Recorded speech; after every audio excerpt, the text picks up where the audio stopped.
Welcome to another episode of the Askswenk Show. This is episode 35. Today we're going to talk about how you can get your clients to pay you when you want them to. How should you pay yourself through payroll to just keep the taxman at bay? And should you be doing yearly reviews for your employees? I'm Jason Swenk, and I'm answering your questions. And this is Askswenk. Now, before we begin, I want to tell you about this live workshop in Atlanta that I'm doing that I'm really excited about. And if you've liked this content that we've been doing, I really want you to listen closely because this is going to kind of give you a chance to meet in a room with a very small number of agency owners, probably like 10 to 15, maybe 20 tops, where we're going to go over strategies that can really catapult your agency and scale your agency and just reinvent your business development. So if you want to know more about this, go to jasonswenk.com/live workshop. That's jasonswenk.com/live workshop. Now let's get into the first question. The first question comes from Stuart. He says, we've tried to implement your payment schedule of 50% upfront, then 25% based on milestones and timelines. However, we haven't had any success with this, and the clients have pushed back hard to get this upon signing off on the work. Aside from not working with these clients, how can you handle this pushback like this? Before I get into your question, Stuart, let me kind of educate everybody else on the payment terms that we would do. So this works basically when you're on a project basis, and I'm going to kind of give you the prefaces around doing a website project. So rather than doing the typical 50% up front and 50% at the end, we wanted to change it up just because this is what happens, right? You start working down a project and then you start waiting on the client to get you the information that you need, right? And it can be very, very frustrating. And so we wanted to kind of make sure that the cash that we started planning based on when we signed this client up, we could actually kind of do better projections in our pro forma and our cash flow reports and all that kind of stuff. So we changed up our payment terms to 50% up front, halfway through the project, or at a certain date, whichever comes first, a quarter, and then the same thing at the end, at the completion or at the certain date, whichever comes first. Now, Stuart, to answer your question, what you may be missing out on in the very beginning is when you're talking to the client, asking them, you remember when you go to NBAT, right? The timing's the last part. When are they wanting this done? And they always have some kind of date. And you could say, cool, in order for us to hit this date, we'll need X, Y, and Z from you. Are you going to see any problem for getting us the stuff that we need? Obviously, the prospect or the client's always going to say, of course, we're going to be your best client. We're going to get you the stuff that you need when you need it, so there's no problem there. Cool. So awesome, we can do that. So let me tell you how this is going to work. We're going to start doing this, and we're going to keep holding you accountable for the stuff that we need. And our payment terms are actually associated to this, and it's going to help keep you on track. And so you start seeding it with them rather than just trying to put it in the contract where they don't notice it. Because when you actually go to them and say, hey, your next quarter payment's due, they're going to be like, what are you talking about? No, we're going to pay you on work. Okay? Now you're going to say, well, remember, you wanted to hold to this timeline. And the whole long way, you're educating them on, hey, we're still waiting on this, but the payment is going to be due in the next month. So that's how we did it, okay? You have to educate them and you can't just slide it into the proposal. And then some clients are not going to do it.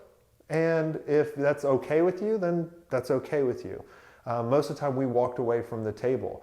But it all comes with educating them in the front end to avoid those hassles later on. And when we were going through the proposal with them, we'd educate them. We'd be like, hey, you have any problems with this? No, we'll get you all this stuff.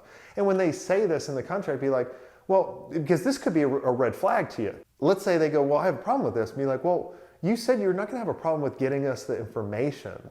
So what are you worried about? Do I need to worry about you not getting us the information on time? Because that could immediately tell you that this could be a bad client. Because if they said, well, we've missed all our other stuff in the past, they're probably not going to change and they're going to be a bad client.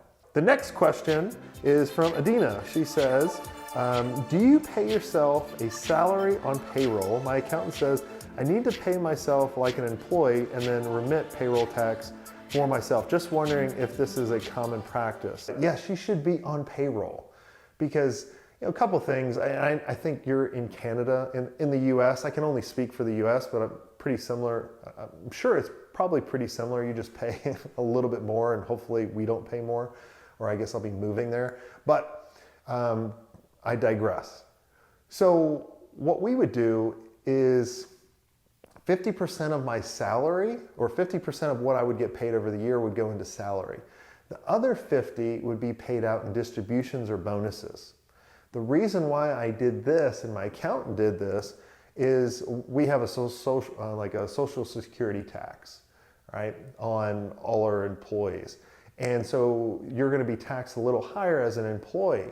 So you don't want to put all your salary on there. The other thing too is you want to show the government that you're paying in some taxes now. And it's going to alleviate a lot of your big burden at the very end of the year, because a lot of us don't plan for that big tax bill. Like you just keep getting client over client over client, sign up, and you're like, I'm a rock star, I can go buy that Ferrari or that Yugo, whatever it is, right?